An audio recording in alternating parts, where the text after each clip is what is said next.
اب نئے مضمون کا آغاز ہوتا ہے جس کا عنوان ہے در بیان خطائے محبان کہ بہتر از ثواب بیگان گاں دست نزد محبوب، یعنی دوستوں کی اس غلطی کے بیان میں جو محبوب کے نزدیک غیروں کی ٹھیک بات سے بہتر ہے۔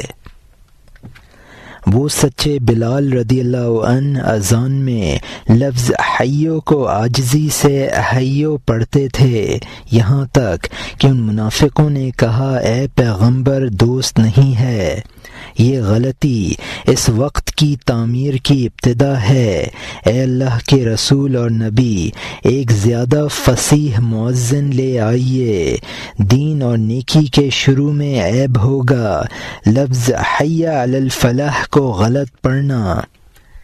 یہاں مترجم نے حاشیے میں لکھا ہے کہ بلال رضی اللہ عنہ حضور صلی اللہ علیہ وسلم کے مشہور مؤذن حی یعنی لفظ حی علی الصلاۃ میں ہا عطا کے بجائے ہا حوس کا تلفظ کرتے تھے۔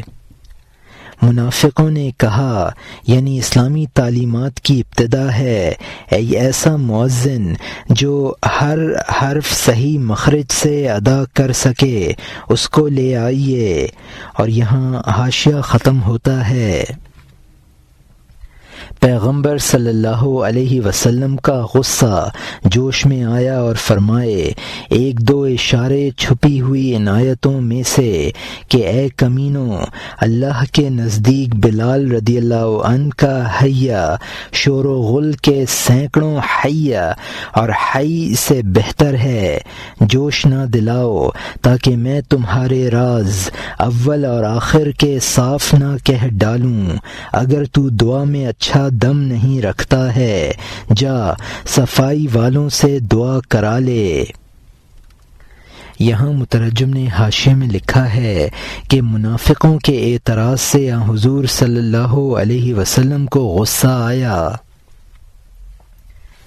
ان آیات جو حضرت بلال رضی اللہ عنہ پر تھیں، بلال کا لفظ حیا کے بجائے حیا کہنا اس حیا کہنے سے بہتر ہے جس میں اخلاص نہ ہو۔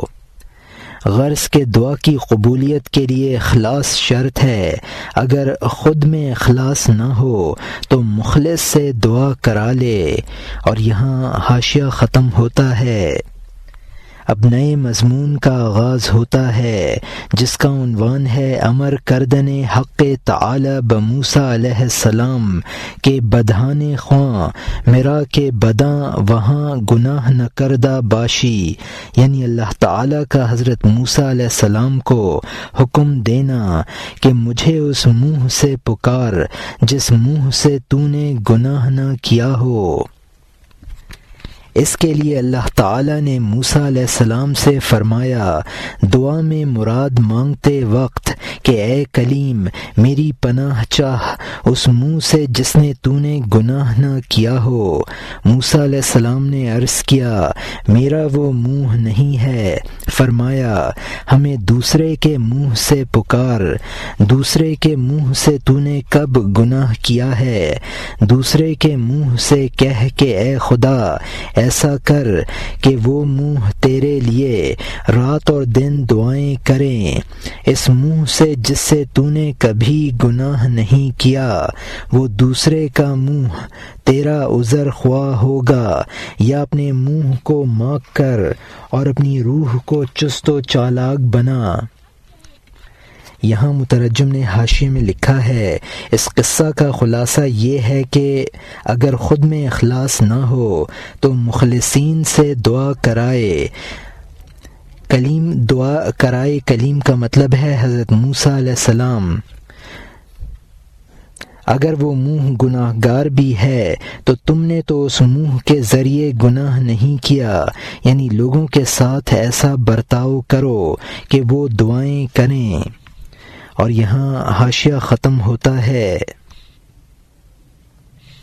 اس منہ سے جس سے تو نے کبھی گناہ نہیں کیا، وہ دوسرے کا منہ تیرا عذر خواہ ہوگا، یا اپنے منہ کو ماک کر اور اپنی روح کو چست و چالاک بنا۔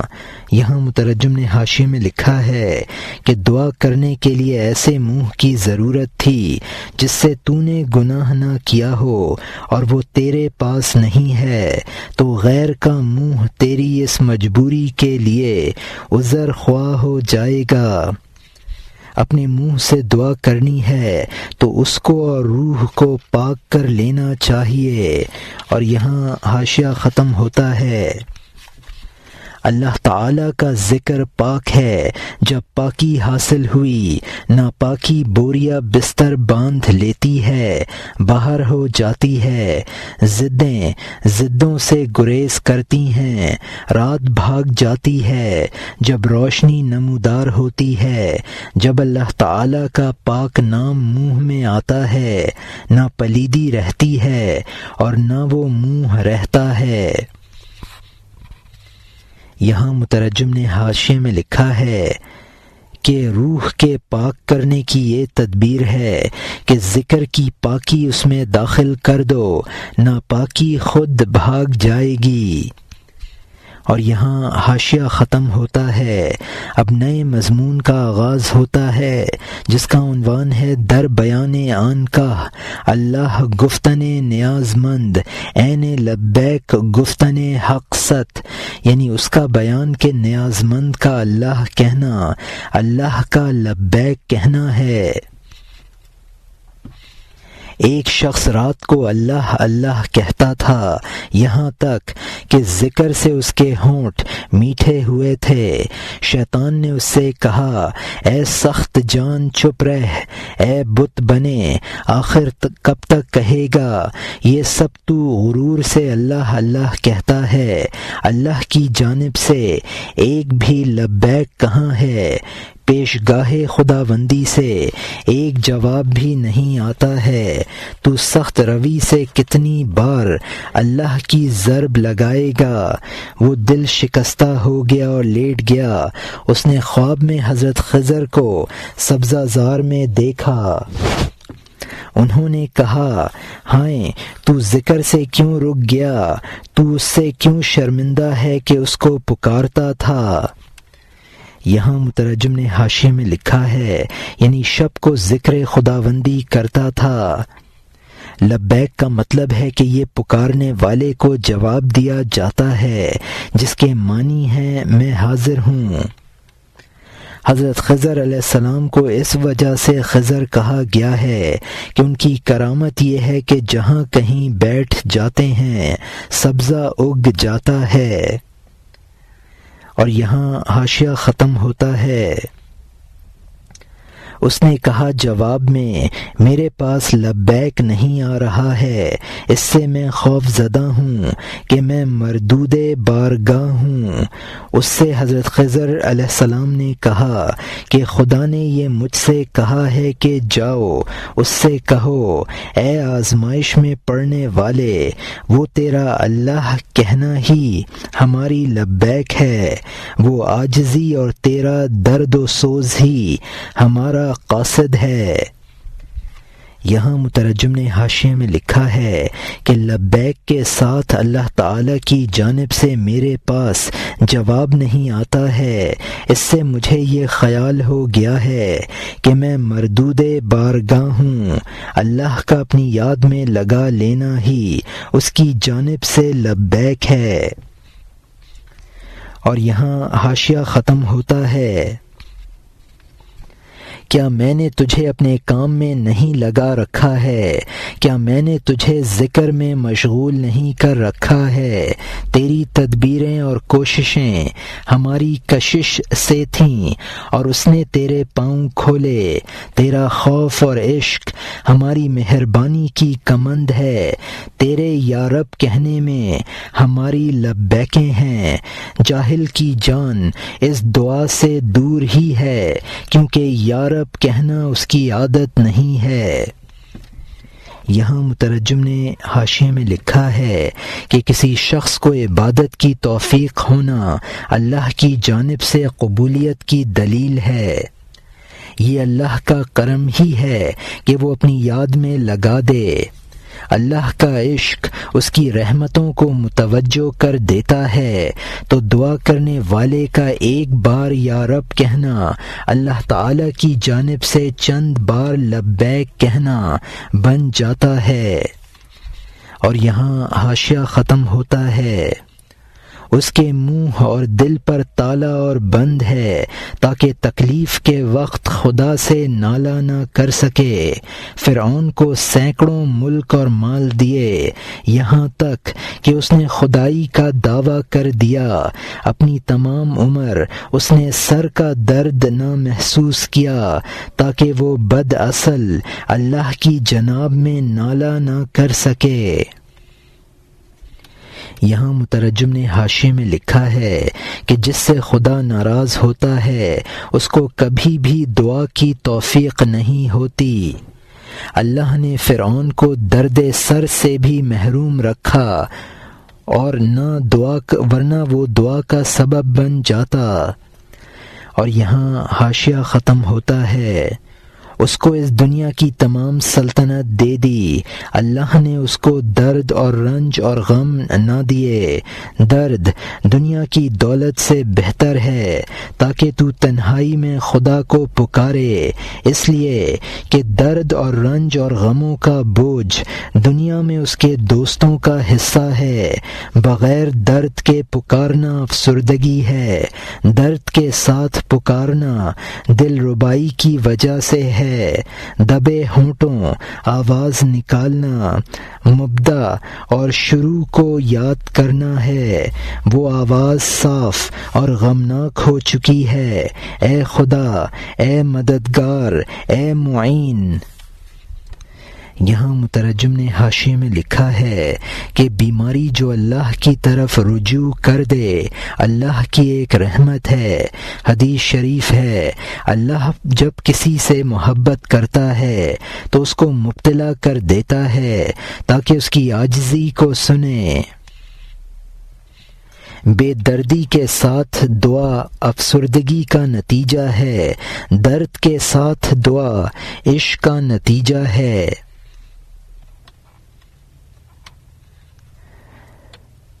جب انسان درد کی حالت میں اے خدا، اے مستغاث کہتا ہے تو اس کی آواز صاف ہوتی ہے اور اس میں حزن کی کیفیت ہوتی ہے۔ اور یہاں حاشیہ ختم ہوتا ہے۔ اس کے راستے میں کتے کا رونا بھی بغیر جذبہ کے نہیں ہے، اس لیے کہ ہر رغبت کرنے والا ایک رہزن کا قیدی ہے، اصحاب کہف کے کتے کی طرح جس نے مردار سے نجات حاصل کر لی، شہنشاہوں کے خوان پر بیٹھ گیا۔ وہ غار کے سامنے قیامت تک پیتا ہے، عارفانہ آب حیات بغیر پیالے کے۔ اے مخاطب، بہت سے معمولی لباس والے ہیں جن کا ذکر بھی نہیں ہے، لیکن در پردہ وہ اس جام کے بغیر نہیں ہیں۔ یہاں مترجم نے حاشیے میں لکھا ہے کہ جب جذبہ الہی طاری ہوتا ہے تبھی انسان درد کے ساتھ گریہ کرتا ہے۔ اصحاب کہف کے کتے میں جذب پیدا ہو گیا تھا، برابر مائے وحدت پی رہا ہے۔ بہت سے اہل اللہ ایسے ہیں جن کو کوئی نہیں جانتا۔ اور یہاں حاشیہ ختم ہوتا ہے۔ اے صاحبزادے، اس جام کے لیے جان دے دے، بغیر جہاد اور صبر کے فتح کب ہوتی ہے؟ صبر کردن بہر این نبود حرج، صبر کن کا صبر مفتاح الفرج، یعنی اس جام کے لیے صبر کرنے میں کوئی خرابی نہیں ہے۔ صبر کر، کیونکہ صبر کشادگی کی کنجی ہے۔ اس گھات سے بغیر احتیاط اور صبر کے کوئی نہیں بچ سکا۔ احتیاط کے لیے صبر خود ہاتھ پاؤں ہے۔ کھانے میں احتیاط برت کیونکہ یہ زہریلی گھاس ہے۔ احتیاط کرنا انبیاء کی طاقت اور نور ہے۔ یہاں مترجم نے حاشیے میں لکھا ہے کہ جامع محبت کی طلب میں صبر کے ساتھ جان دے دینی چاہیے۔ مجاہدات میں صبر سے کام لیتا ہے تو فتح یاب ہوتا ہے اور جامع محبت حاصل ہو جاتا ہے۔ احتیاط دنیاوی معاملات میں احتیاط اور پختہ کاری سے کام لینا ضروری ہے۔ ذرا سی غفلت انسان کو منزل سے بہت دور کر دیتی ہے۔ اور یہاں حاشیہ ختم ہوتا ہے۔ گھاس سے جو ہر ہوا سے ہلتی ہے، پہاڑ ہر ہوا کو کب جانتا ہے، چھلاوا ہر جانب سے تجھے پکارتا ہے کہ اے بھائی راستہ چاہتا ہے، خبردار آجا، راستہ دکھاؤں گا اور تیرا رفیق سفر رہوں گا، میں اس باریک راستے میں تیرا رہنما ہوں۔ وہ نہ رہنما ہے نہ راستہ جانتا ہے۔ اے یوسف اس بھیڑیا صفت کی طرف نہ جا، احتیاط یہی ہے کہ تجھے فریب نہ دے سکیں۔ اس دنیا کے چکنے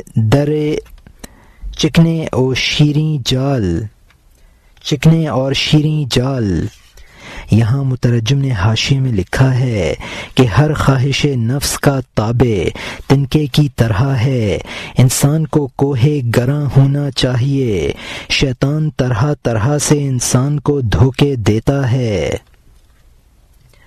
حضرت یوسف علیہ السلام کے ساتھ بھیڑیے کا تصور عام شاعرانہ تخیل ہے۔ انسان کی پختہ کاری یہ ہے کہ وہ شیطان کے فریب میں نہ آئے۔ اور یہاں حاشیہ ختم ہوتا ہے۔ نہ ان میں چکنائی ہے نہ مٹھاس، وہ منتر پڑھتا ہے اور تیرے کان میں پھونکتا ہے کہ آجا اے ہمارے مہمان، اور گھر کی روشنی، گھر تیرا ہے اور تو میرا ہے۔ احتیاط یہ ہوگی کہ تو کہہ دے میں بدہضمی میں ہوں، یا کہہ دے میں اس قبرستان کا بیمار اور زخمی ہوں، یا کہہ دے میرے سر میں درد ہے اور درد سر اور کر دے، یا کہہ دے مجھے ماموں کے بیٹے نے بلایا ہے۔ یہاں مترجم نے حاشیے میں لکھا ہے یعنی شیطان کی لالچ میں نہ آئے اور مختلف بہانے کر کے اس کے دام فریب سے بچ جائے۔ اور یہاں حاشیہ ختم ہوتا ہے۔ کیونکہ وہ تجھے ایک شہد بہت سے ڈنکوں کے ساتھ دے گا، اس کا شہد تجھ میں بہت سے زخم پیدا کر دے گا۔ اگر وہ 50 یا 60 اشرفیاں تجھے دے اے مچھلی، وہ کانٹے میں تیرے لیے گوشت لگا رہا ہے۔ اگر وہ ہیلا باز کچھ دیتا ہے تو کہاں دیتا ہے، اس کے اخروٹ سڑے ہوئے ہیں اور باتیں مکاری کی ہیں۔ اشرفیوں کی کھنکھناہٹ تیرے داغ اور عقل کو زائل کر دیتی ہے، لاکھوں عقلوں کو ایک بھی نہیں سمجھتی ہے۔ یہاں مترجم نے حاشیے میں لکھا ہے کہ شیطان کے خوشنما فریب میں سینکڑوں مضرتیں پوشیدہ ہوتی ہیں، اس کی عطا بھی پرفریب ہے۔ دنیا کی دولت کی جھنکار انسان کی عقل کو اندھا کر دیتی ہے۔ اور یہاں حاشیہ ختم ہوتا ہے۔ تیرا دوست تیرا ناشتہ دان اور تیری تھیلی ہے، اگر تو امین ہے اپنی ویسا کے علاوہ، اپنی دلیا کے علاوہ کسی کو نہ چاہ، اپنی ویسا کے علاوہ کسی کو نہ چاہ، تیری ویسا اور معشوقہ تیری ہی ذات ہے، اور یہ بیرونی چیزیں سب تیری مصیبتیں ہیں۔ احتیاط یہ ہے کہ جب تجھے بلائیں تو یہ نہ کہنا وہ عاشق اور میرے خواہاں ہیں، ان کی دعوت کو پرندوں کی سیٹی سمجھ جو شکاری گھات میں چھپ کر بجاتا ہے، مرا ہوا پرندہ اس نے آگے رکھ لیا ہے کہ یہ آواز اور فریاد اور نالہ کر رہا ہے۔ یہاں مترجم نے حاشیے میں لکھا ہے کہ قدرت نے انسان کو جو کچھ دیا ہے اس پر قناعت کرے۔ رامین عرب کا مشہور عاشق ہے اور ویسا عرب کی مشہور معشوقہ کا نام۔ انسان کی پختہ کاری یہ ہے کہ خارجی عوامل کی طرف دھیان نہ دے اور ان کو دھوکہ سمجھے۔ اور یہاں حاشیہ ختم ہوتا ہے۔ پرندے سمجھتے ہیں کہ وہ ان کا ہم جنس ہے، وہ جمع ہو جاتے ہیں اور وہ ان کی کھال ادھیڑ دیتا ہے، سوائے اس پرندے کے جس کو خدا نے عقل دے دی ہو تاکہ اس دانہ اور خوشامد سے احمق نہ بنے۔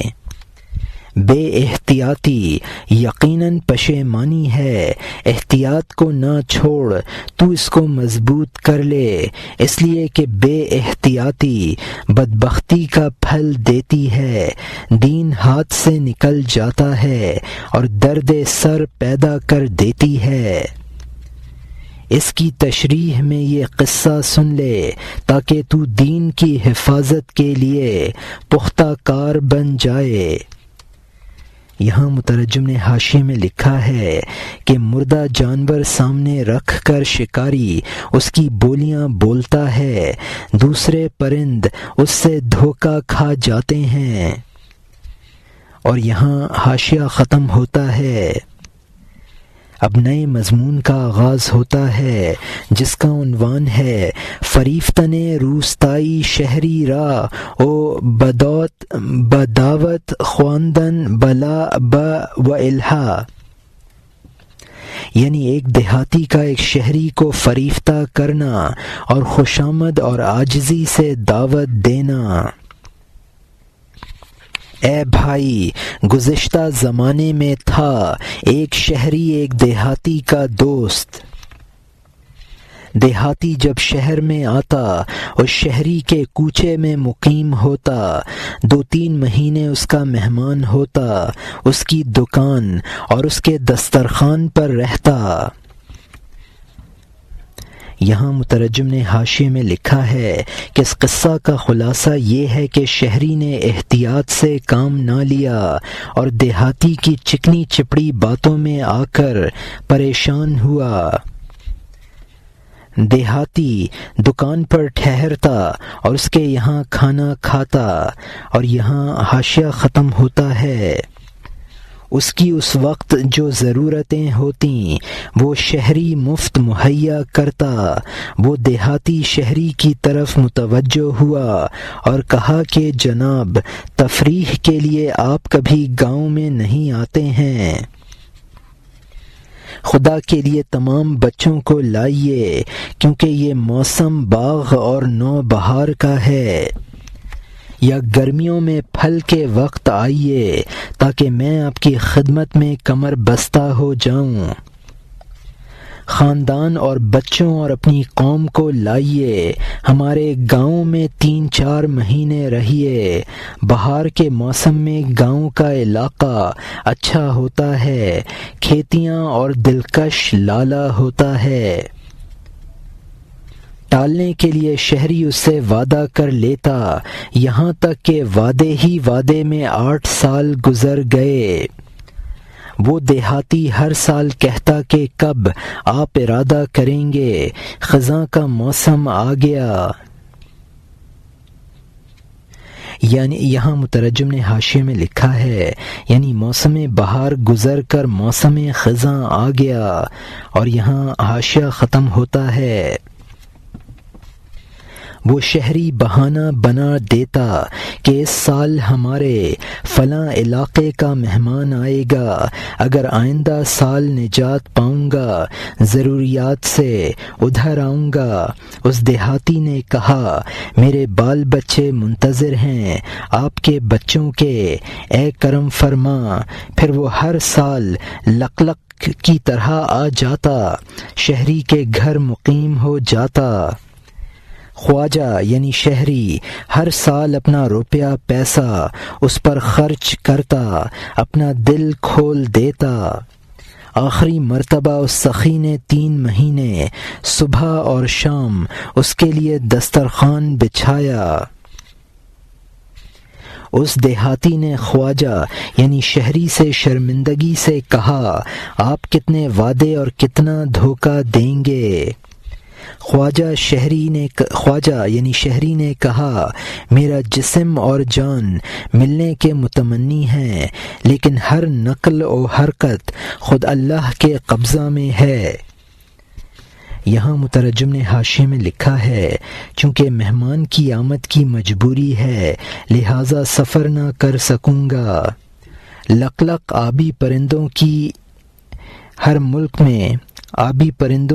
ملک میں آمد و رفت مقررہ مہینوں میں ہوتی ہے۔ اور یہاں حاشیہ ختم ہوتا ہے۔ انسان کشتی اور بادبان جیسا ہے، دیکھو وہ ہوا چلانے والا ہوا کب چلائے۔ اس دیہاتی نے اس شہری کو پھر قسم دی اولاد کو لیجئے، آئیے مزے دیکھیے۔ 3 مرتبہ عہد کے لیے اس کا ہاتھ پکڑا کہ خدا کے لیے جلدی آئیے، کوشش کیجئے۔ 10 سال بعد اور ہر سال اسی طرح کی خوشامدیں اور شیریں وعدے۔ خواجہ یعنی شہری کے بچوں نے کہا اے ابا جان، چاند اور ابر اور سایہ بھی سفر کرتے ہیں۔ یہاں مترجم نے حاشیے میں لکھا ہے ہوا چلانے والا یعنی اللہ تعالیٰ، اس کے لیے باد راں کا لفظ استعمال کیا گیا ہے، یعنی یہ چیزیں بھی حرکت کرتی ہیں۔ چونکہ تو نے اس کی بہت خدمت کی ہے، وہ اس کا بدلہ دینا چاہتا ہے۔ ہم سے چپکے سے کہہ گیا ہے کہ ہم آپ کی خوشامد کر کے اس کے گاؤں میں لے آئیں۔ اور یہاں حاشیہ ختم ہوتا ہے۔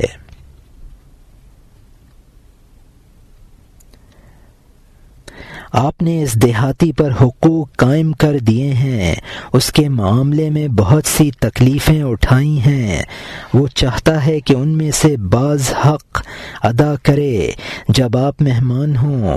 اس دیہاتی نے ہم سے درپردہ بہت اصرار کیا ہے کہ یعنی آپ کو خوشامد کر کے گاؤں کھینچ لائیں۔ اس شہری نے کہا یہ ٹھیک ہے، لیکن اے سیب، اس شخص کے شر سے بچنا جس کے ساتھ تو نے احسان کیا ہے۔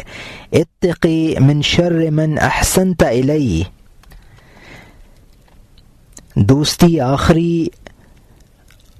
آخری رقت کا بیج ہوتی ہے، میں ڈرتا ہوں آخری وقت کا بیج ہوتی ہے، میں ڈرتا ہوں ناخوشی کی وجہ سے وہ بیج سڑ نہ جائے۔ ایک میل ملاپ برا تلوار کی طرح ہوتا ہے، جیسا کہ دے کا مہینہ باغ اور کھیتوں کے لیے۔ ایک میل ملاپ نو بہار فصل کی طرح ہوتا ہے، جس سے آبادیاں اور بے شمار آمدنی ہوتی ہے۔ احتیاط یہ ہے کہ تو بدگمانی کرے تاکہ تو گریز کرے اور برائی سے بری ہو جائے۔ یہاں مترجم نے حاشیے میں لکھا ہے کہ دوستی بھی ان نیکیوں میں سے ہے جو انسان کے آخری وقت میں کام آتی ہے۔ دوستی اگر نفرت سے بدل گئی، اس کے لیے وحشت کا لفظ استعمال کیا ہے۔ میل جول دو قسم کے ہیں، ایک تو وہ ہے جو دوستی ٹوٹ جانے کا سبب بنتا ہے، دوسرا وہ ہوتا ہے جس سے دوستی میں مزید مضبوطی آتی ہے۔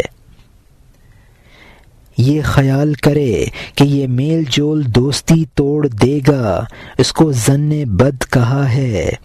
اور یہاں حاشیہ ختم ہوتا ہے۔ رسول صلی اللہ علیہ وسلم نے فرمایا ہے، احتیاط بدگمانی ہے، اے فضول، ہر قدم کو جال سمجھ، صحرا کا میدان ہموار اور فراخ ہے لیکن ہر قدم پر جال ہے، بے پرواہی سے نہ چل، پہاڑی بکرا دوڑتا ہے کہ جال کہاں ہے، جب دوڑتا ہے جال اس کے گلے میں پھنس جاتا ہے۔ تو نے جو یہ کہا تھا کہ کہاں ہے یہ ہے دیکھ، تو نے جنگل دیکھا گھات کو نہ دیکھا، اے چالاک، گھات اور جال کے بغیر کھیت میں دمبا کب ہوتا ہے۔ اور یہاں مترجم نے حاشیے میں لکھا ہے کہ بکرا زبان حال سے کہتا ہے، مجازن خاص قسم کا بکرا جس کی چکدی ہوتی ہے اس کو دمبا کہا ہے۔ اور یہاں حاشیہ ختم ہوتا ہے۔ جو لوگ اس دنیا میں گستاخ ہوتے ہیں ان کی ہڈیاں اور جبڑے دیکھ، اے پسندیدہ، جب تو قبرستان میں جائے ان کی ہڈیوں سے گزشتہ واقعات پوچھ لے تاکہ کھلے طور پر دیکھ لے کہ وہ طاقت سے بدمست دھوکے کے کنویں میں کس طرح گرے ہیں۔ یہاں مترجم نے حاشیے میں لکھا ہے کہ جن لوگوں نے حرم سے کام نہ لیا ان سرکشوں کا انجام ان کی ہڈیوں اور کھوپڑیوں سے معلوم کر لو۔ قبرستان جا کر کھلم کھلا غرور کے نشے سے مست لوگوں کا انجام دیکھ لو۔ اور یہاں حاشیہ ختم ہوتا ہے۔ اگر تیری آنکھیں ہیں تو اندھا بن کر نہ آ، اگر آنکھیں نہیں ہیں تو لکڑی ہاتھ میں لے۔ وہ احتیاط اور استدلال کی لاٹھی جب تیرے پاس نہیں ہے کسی کی آنکھ کو پیشوا بنا لے۔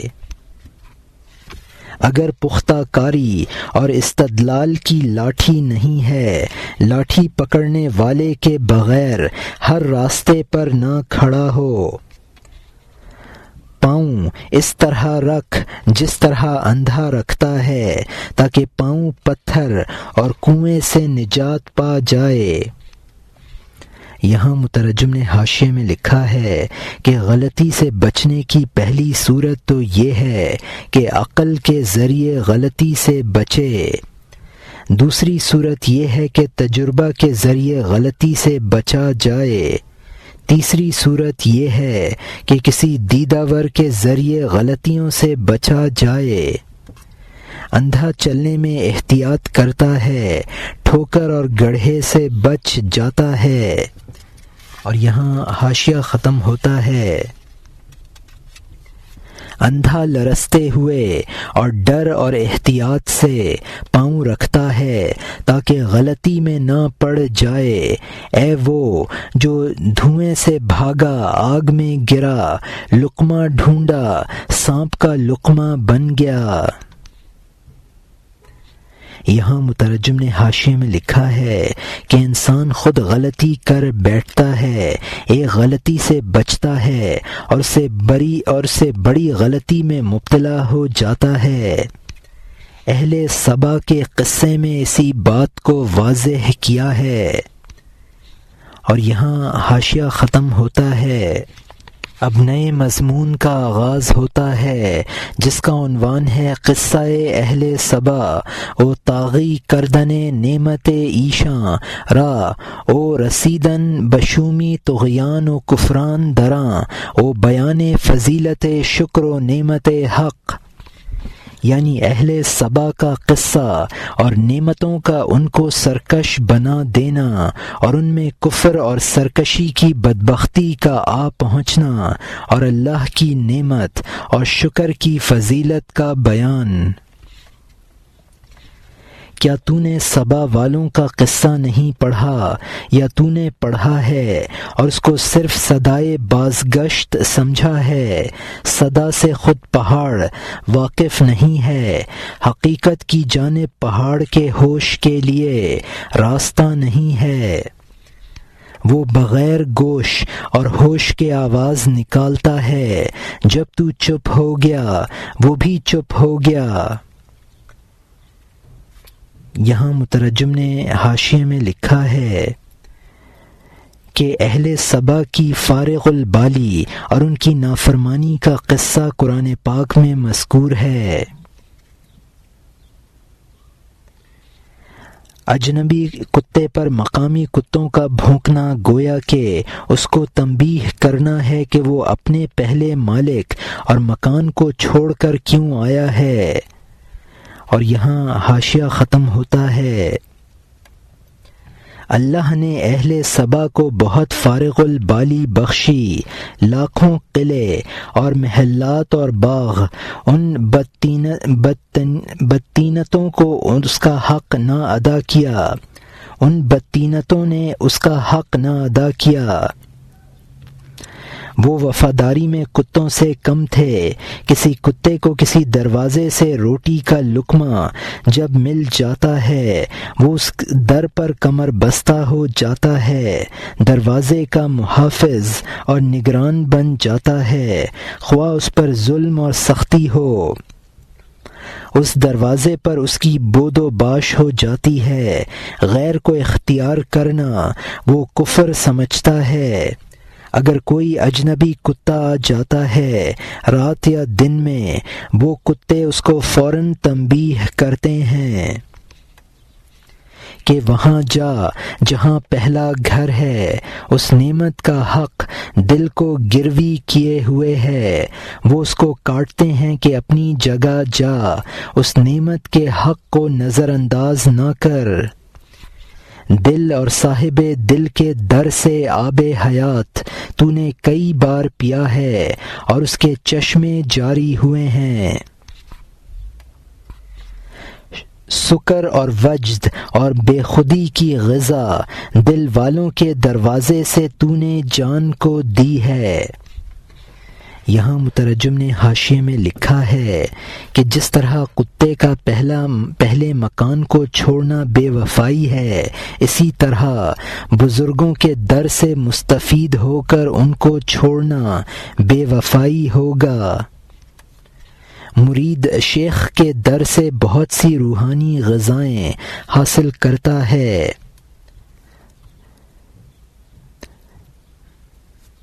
شوربہ میں روٹی کے ٹکڑے بھگو کر یہ کھانا تیار کیا جاتا ہے، اور یہاں حاشیہ ختم ہوتا ہے۔ پھر تو نے لالچ کی وجہ سے اس دروازے کو چھوڑ دیا، حرص سے ہر دکان کا چکر کاٹتا ہے، چکنی دیگ والے دولت مندوں کے در پر ایک ناچیز سرید کے لیے تو دوڑا پھرتا ہے۔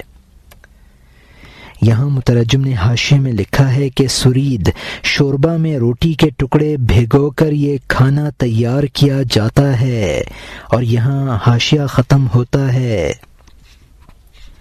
چکنی غذا وہاں سمجھ کہ روح موٹی ہوتی ہے، مایوس کا معاملہ وہاں درست ہو جاتا ہے۔ اہل دل کا دسترخوان حضرت عیسیٰ علیہ السلام کا گرجا گھر ہے۔ خبردار خبردار اے بیمار، اس در کو نہ چھوڑ۔ اب نئے مضمون کا آغاز ہوتا ہے جس کا عنوان ہے جمع آمدن اہل آفت ہر صباح بر در صومعہ حضرت عیسیٰ علیہ السلام جہت طلب شفا بدعائے او، یعنی مصیبت زدوں کا حضرت عیسیٰ علیہ السلام کے گرجا گھر پر ہر صبح کو ان کی دعا سے شفا حاصل کرنے کے لیے جمع ہونا۔ مخلوق ہر جانب سے جمع ہو جاتی، اندھے اور لنگڑے اور اپاہج اور گدڑی والے صبح کو حضرت عیسیٰ علیہ السلام کے گرجا گھر کے دروازے پر تاکہ دم کر کے ان کو تکلیف سے نجات دیں۔ جب وہ اپنے معمولات سے فارغ ہوتے وہ نیک عادت چاشت کے وقت باہر آتے۔ یہاں مترجم نے حاشیے میں لکھا ہے کہ لذیذ اور چکنی غذا وہ ہے جو روح کی پرورش کرے نہ کہ جسم کی۔ حضرت عیسیٰ علیہ السلام کا گرجا روحانی اور جسمانی امراض کا شفا خانہ تھا۔ اور یہاں حاشیہ ختم ہوتا ہے، وہ کمزور بیماروں کے غول دیکھتے، امید اور انتظار میں دروازے پر بیٹھے ہوئے، تو دعا کرتے اور کہتے اللہ کی جانب سے تمام ضرورت مندوں کی حاجت پوری ہو گئی ہے۔ فرماتے کہ اے مصیبت زدہ لوگو، خدا کی جانب سے تم سب کی حاجت پوری ہو گئی ہے، بغیر رنج اور مشقت کے روانہ ہوئے اللہ کی خطا بخشی اور عزت افزائی کی طرف۔ یہاں مترجم نے حاشیے میں لکھا ہے کہ تمام مریض عرضوں کی گرفت سے ایسے آزاد ہو جاتے تھے جیسا کہ اونٹ زانو بند کھولنے سے آزاد ہوتا ہے۔ اور یہاں حاشیہ ختم ہوتا ہے،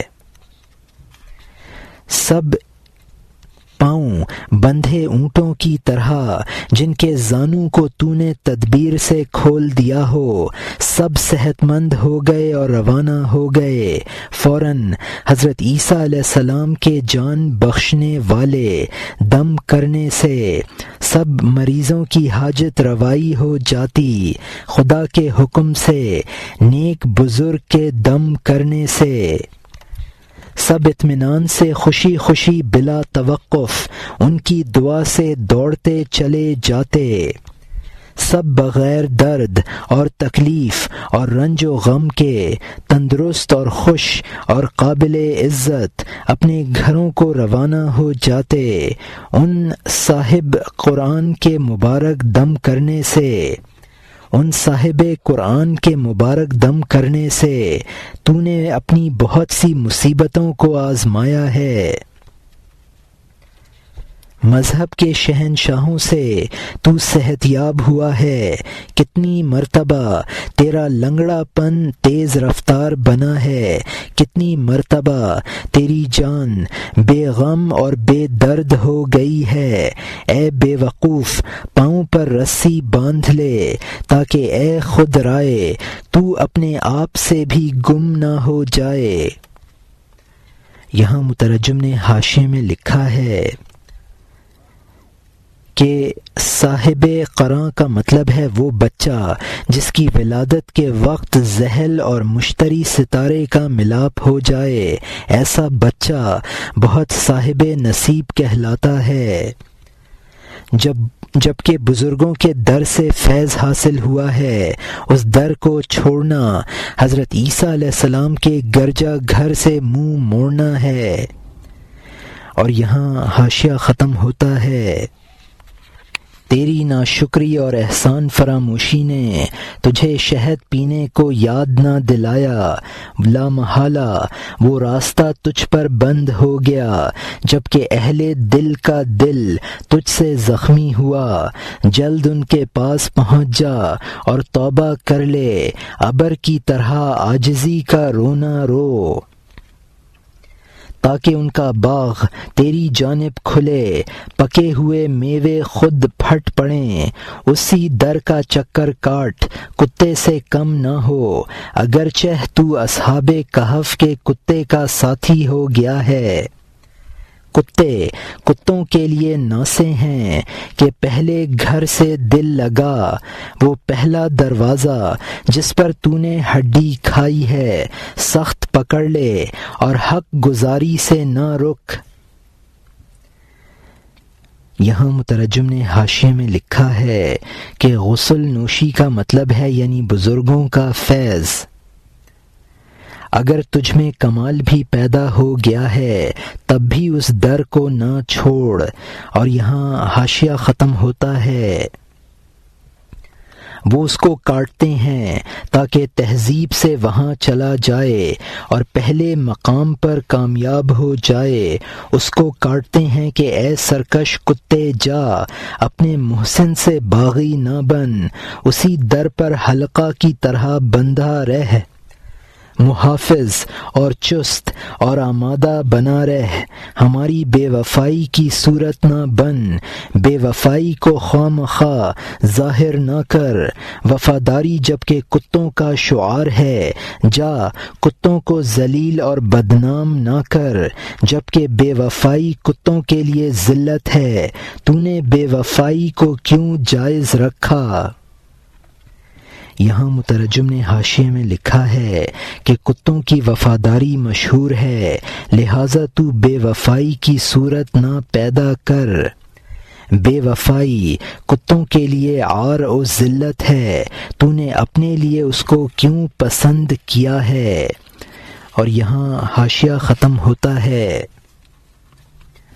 اللہ تعالیٰ نے وفاداری پر فخر فرمایا ہے، فرمایا ہمارے علاوہ عہد کو زیادہ پورا کرنے والا کون ہے؟ اللہ کے مردود کے ساتھ وفا کرنا خدا کے ساتھ بے وفائی سمجھ۔ اللہ کے حقوق پر کوئی ترجیح نہیں رکھتا ہے، نور کے لیے نور بن، آگ کے لیے آگ، پھول کے مقام پر پھول بن اور کانٹے کی جگہ کانٹا۔ یہاں مترجم نے حاشیے میں لکھا ہے کہ سورہ توبہ میں اللہ تعالیٰ نے وفاداری پر فخر فرمایا ہے اور فرمایا ہے کہ اللہ سے زیادہ عہد کو پورا کرنے والا اور کوئی نہیں ہے۔ جو لوگ مردود بارگاہ الہی ہیں ان سے بے وفائی عین وفا ہے۔ اچھوں سے اچھائی اور بروں سے برائی کرنی چاہیے۔ اور یہاں حاشیہ ختم ہوتا ہے۔ ماں کا حق اس کے بعد ہوا کیونکہ اللہ نے تیرے حمل کا اس کو مقروض بنایا، اس کے جسم میں تیری صورت پیدا کی اور اس کے حمل میں تجھے آرام دیا اور عادت ڈالی۔ اس نے تجھے اپنا ملا ہوا جز سمجھا، اس اللہ کی تدبیر نے جڑے ہوئے کو جدا کر دیا۔ اللہ نے ہزاروں صنعتوں اور فن سے تجھے بنایا ہے، اس کے بعد ماں نے تجھ سے محبت کی ہے۔ یہاں مترجم نے حاشیے میں لکھا ہے کہ ماں کا بڑا حق ہے لیکن اللہ کا حق اس سے مقدم ہے، کیونکہ ماں کا حق اللہ کے فعل سے ثابت ہوا ہے۔ ماں کے پیٹ میں اللہ ہی نے پرورش کیا۔ ماں کی محبت سے قبل اللہ کے حقوق ثابت ہو چکے ہیں۔ اور یہاں حاشیہ ختم ہوتا ہے۔ تو اللہ کا حق ماں سے پہلے ہوا، جو اس حق کو نہیں پہچانتا گدھا ہے۔ جس نے ماں کو پیدا کیا اور پستان اور دودھ پیدا کیا، اس کو باپ کا ساتھی بنایا، یہ خود بخود نہیں ہوا۔ اے اللہ، اے وہ ذات کہ تیرا احسان قدیم ہے، جو میرے علم میں ہے اور جو میرے علم میں نہیں ہے تیری ملکیت ہے۔ تو نے فرمایا ہے کہ حق کو یاد کر، کیونکہ میرا حق پرانا نہیں ہوتا ہے۔ تو نے فرمایا اس مہربانی کو یاد کر جو صبح کو میں نے کی تمہارے ساتھ نوح علیہ السلام کی کشتی میں حفاظت کر کے۔ اس وقت تمہاری اصل اور بابا دادا کو میں نے طوفان اور اس کی موج سے امن دی۔ یہاں مترجم نے حاشیے میں لکھا ہے کہ اللہ کا حق ہر طرح سے ماں کے حق پر مقدم ہوا۔ مولانا نے اللہ کے احسانات کی بنیاد پر مناجات شروع کر دی ہے۔ خدا نے فرمایا ہمارے اس احسان کو یاد کرو کہ نوح کی کشتی کے ذریعے تمہاری حفاظت کی، یعنی تمہارے باپ دادا کو بچایا۔ اور یہاں حاشیہ ختم ہوتا ہے۔ آگ کے مزاج والے پانی نے زمین گھیر لی تھی، اس کی موج پہاڑ کی ہر چوٹی کو اڑائے لیے جا رہی تھی۔ میں نے حفاظت کی، میں نے تمہیں مردود نہ بنایا، تمہارے دادا پر دادا لنگڑ دادا کے وجود پر۔ جب تو سردار ہو گیا تو میں ٹھوکر کیسے ماروں، اپنے کارخانہ کو کیسے ضائع کر دوں؟ تو بے وفاؤں پر قربان کیوں ہو رہا ہے؟ بدگمانی کی وجہ سے اس جانب جا رہا ہے۔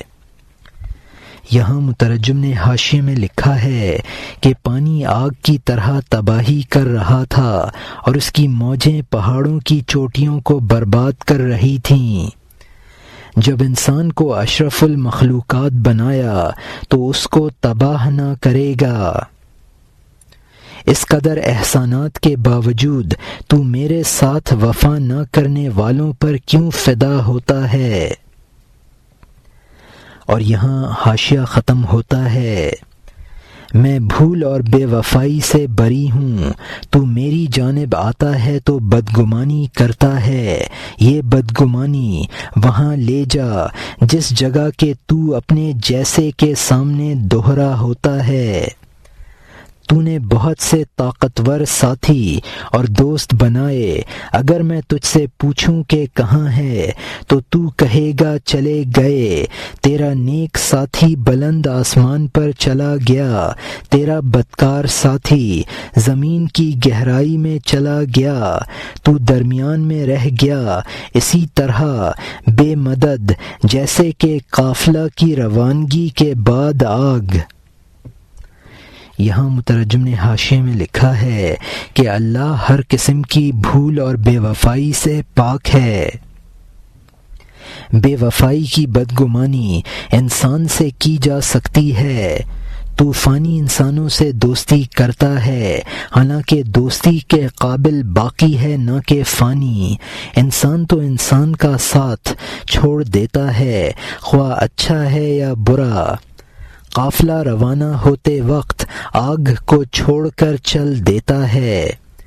اور یہاں حاشیہ ختم ہوتا ہے، اے بہادر دوست، تو اس کا دامن پکڑ لے جو اوپر نیچے سے پاک ہو، نہ تو حضرت عیسیٰ علیہ السلام کی طرح آسمان پر چڑھ جائے، نہ قارون کی طرح زمین کے اندر چلا جائے۔ وہ تیرے ساتھ مکان اور لا مکان میں ہوگا جب تو گھر اور دکان سے اکیلا رہ جائے گا۔ وہ کدورتوں سے صفائی نکال لیتا ہے، تیری جفاؤں کو وفا فرض کر لیتا ہے۔ یہاں مترجم نے حاشیے میں لکھا ہے کہ اس ذات سے تعلق پیدا کرو جو بالا وزیر سے پاک ہے، نہ تو حضرت عیسیٰ علیہ السلام کی طرح تیرا ساتھ چھوڑ کر بالا یعنی آسمان پر چلا جائے، نہ قارون کی طرح زیر زمین چلا جائے۔